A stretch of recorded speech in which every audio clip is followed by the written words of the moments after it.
Satyabama Institute of Science and Technology, Chennai and Sriperumbudur. Pakistan எல்லையை ஒட்டிய ராஜஸ்தான், பஞ்சாப், குஜராத், ஹரியானா, ஜம்மு காஷ்மீர் ஆகிய 5 மாநிலங்களில் நேற்று போர் ஒத்திகை நடைபெற்றது. சைரன்கள் ஒலித்த நிலையில் போர் ஜெட் விமானங்கள், ட்ரோன்கள் வானத்தை வட்டமிட்டன. இரவு 8 மணிக்கு விளக்குகள் அணைக்கப்பட்டதால் குஜராத்தின் நர்மதா நதிக்கரையில் அமைந்த சர்தார் வல்லபாய் பட்டேல் ஒற்றுமை சிலை இருளில் மூழ்கியது.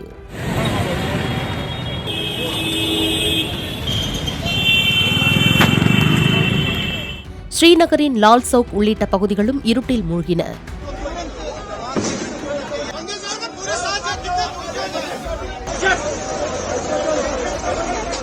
அவசர நிலை ஏதும் இல்லை, மக்கள் பதற்றமடைய வேண்டாம் என்றும் ஒத்திகைதான் என்றும் காவல்துறையினர் விளக்கமளித்தனர். போர் மூளும் சூழலில் மக்கள் தங்களை பாதுகாத்துக் கொள்வதற்கான பயிற்சி இது என்றும் அதிகாரிகள் தெரிவித்தனர். Satyabama Institute of Science and Technology, Chennai and Sriperumbudur. Play store மற்றும் ஆப் ஸ்டோரில் இருந்து பாலிமர் செயலியை QR கோடு மூலம் பதிவிறக்கம் செய்யுங்கள். செய்திகளை உடனுக்குடன் பெறுங்கள்.